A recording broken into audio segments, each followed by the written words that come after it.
Going in to WWE Monday Night Raw. Oh, stop it.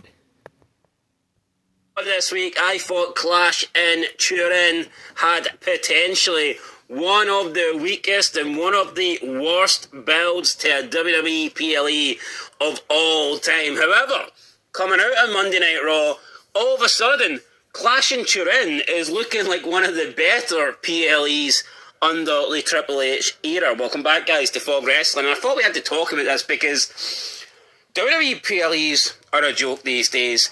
Just look at Backlash, for example. Now, I think Io Sky and Asuka was a pretty good match, and I thought the main event was decent for what it was.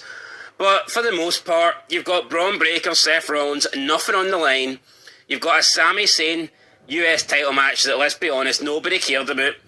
Danhausen, nobody cares about him in his throwaway tag team match. And we've got 4 singles women's titles on the main roster, 4 individual women titles, and none of them were on the line. Instead, it was Asuka versus Io Sky. So, you just look at Backlash, very poor pay-per-view, very poor PLE in terms of match card. I miss the days where you were getting all the titles on the line, and we've seen under the Triple H era that... Lost your card? Again? Studies show you're not alone. That's right. We have lost Rod. That just doesn't happen. The World Championships are not defended at every PLE. And you know what, for the sake of this video, I'm just going to go with the male World Championships, because for me, those are the only real World Championships in wrestling. The Women's Championship is the Women's Championship, but I never really refer to it as the Women's World Championship. You know, for me, it's not really a world title. Just like the Women's title for me is like a European Championship. You know, I wouldn't call anybody a world champion. But anyway, I digress. So, going into Raw, Clash in Turin had, I believe, one match kind of announced. It was, to be honest, they didn't even have a match announced. Now, Gunther versus Cody Rhodes. Technically that was announced on SmackDown, so I will cut them some slack. That match got announced on SmackDown after Gunther defeated Royce Keys. But by the time SmackDown was on, we were only 2 weeks away from this PLE, and there was no matches announced. And then obviously Gunther versus Cody Rhodes gets announced. We go into Monday Night Raw. We're approximately 11 days away from Clash in Turin, and still only one match announced for the show, Gunther versus Cody Rhodes. And then all of a sudden we get seemingly 2 matches announced on Raw. We get Roman Reigns versus Jacob Fatu, Tribal Combat for the World Heavyweight Championship, and by the looks of things, we're going to be getting Brock Lesnar versus Oba Femi. So, all of a sudden, now, say what you want about the individuals competing for these titles. We can sit here and argue if they're good, if they're not, are they real main eventers, or if they're not. But the fact is, we're getting both World Championships on the line. Both World Championships being on the PLE. And then you're getting a Brock Lesnar match. When was the last time we seen that? When was the last time that happened? Yeah, you could argue, it happens at Mania, but not really, because Mania is 2 nights. Mania is like a diluted PLE. You know, you're getting... They've ruined Mania. They've absolutely ruined Mania with the Night 1, Night 2 bullshit. I can see why they did it for the COVID one. I thought that was fair enough, but they should go back to one night WrestleManias, but they're never going to do that because they can make more money. So that sucks, but Mania for me is ruined now, because no matter how good a Mania night is, it's 50% of what it could have been. So Mania is ruined. SummerSlam now is also 2 nights. That's ruined.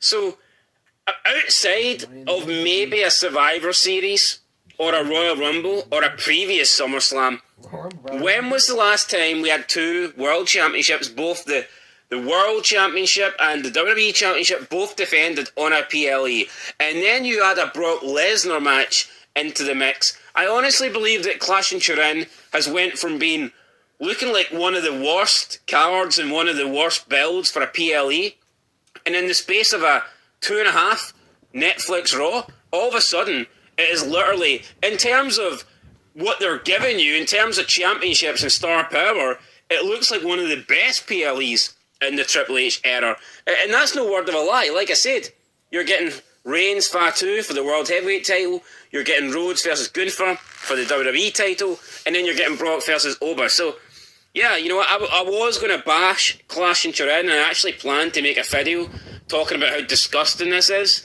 and how I think the fans in Italy are getting absolutely robbed. However, I do think after Monday Night Raw, they're probably getting one of the, let's be honest, they're probably getting one of the better, they're probably getting one of the better PLEs that we've seen. So I'm going to go through the PLEs for the last 12 years, last 12 months, and we'll see what matches there were. So obviously Backlash, you had 2 titles on the line, the World Championship and a US title. So yeah, nothing great there. We all know Backlash sucked. WrestleMania 42 was over 2 nights, so there you go. I mean, automatically you're only getting 1 championship match, so it's just garbage, let's be honest. Elimination Chamber, you only had, I believe, 1 championship match, so yeah, it was CM Punk versus Finn Balor, and Drew McIntyre was nowhere on this show. He didn't need to defend his belt. So, I mean, Elimination Chamber, you just had the 2 chamber matches, and then Punk, Balor, and AJ Becky. So, I mean, nothing much happening there. Again, 1 title match, and I get it. It's Elimination Chamber, but still, they could do more. The Royal Rumble, let's have a look at this. We had, what do we have in the Royal Rumble? With the Royal Rumble match.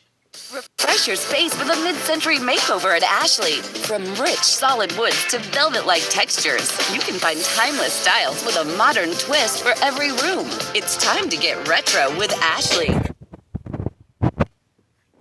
Again, one championship match. You got the WWE Championship, Drew McIntyre defeating Sami Zayn.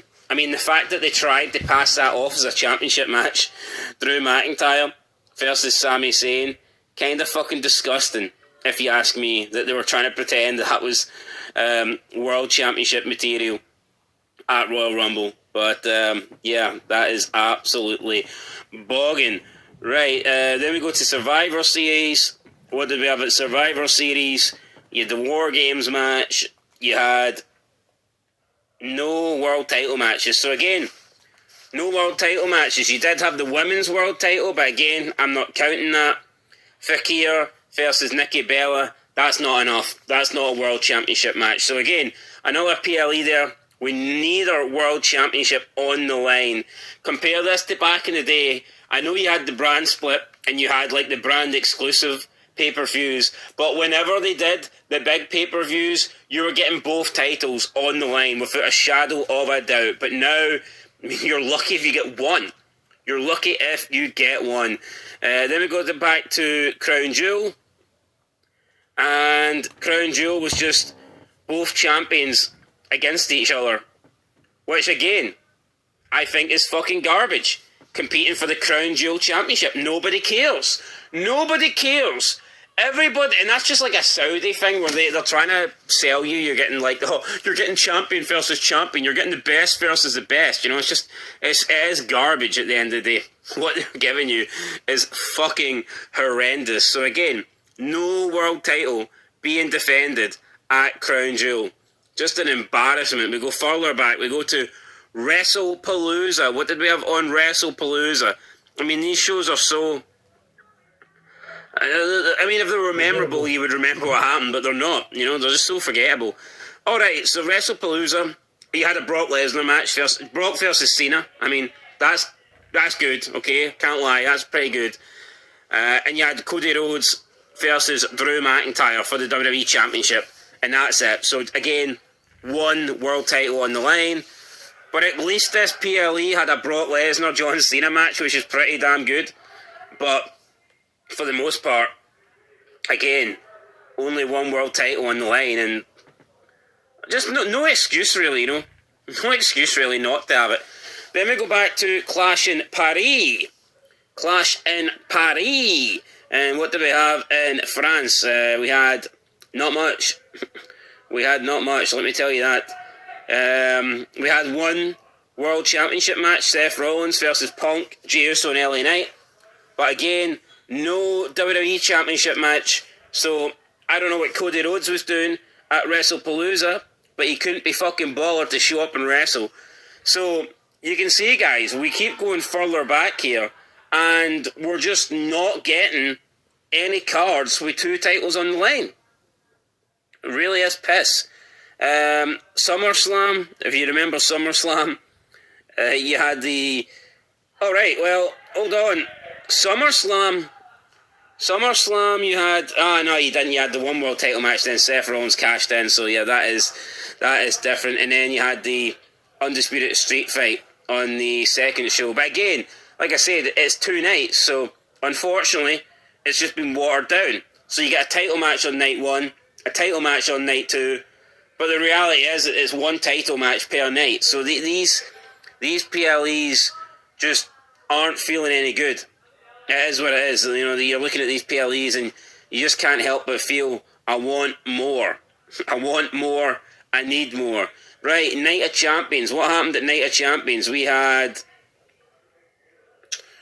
not a lot. John Cena defeated CM Punk for the WWE Undisputed Championship. But again, only 1 world title on the line. So, just really letting the side down. Chances of getting 2 world title matches on a PLE now are pretty much no chance. Money in the Bank, we had... Wow. Money in the Bank didn't have any world titles. So, Money in the Bank, you had John Cena in a tag team match against Cody Rhodes. And then, I can't even remember who the Raw champion was at that point. But they weren't defending the belt. So, Money in the Bank had no world championships on the line. That's just unacceptable, man. That's fucking not good enough. Seriously. That is bogging. Absolutely bogging, right? What was before Backlash? Okay, Backlash, we had... I remember that was Cena versus Orton. So again, we had John Cena versus Randy Orton for the Undisputed Championship, but no World Heavyweight Champion, whoever it was, I can't remember. It might have been Gunther. I mean, Gunther took on Pat McAfee, so maybe it wasn't. I can't remember who the champion was from Raw, but he didn't defend the belt on this show.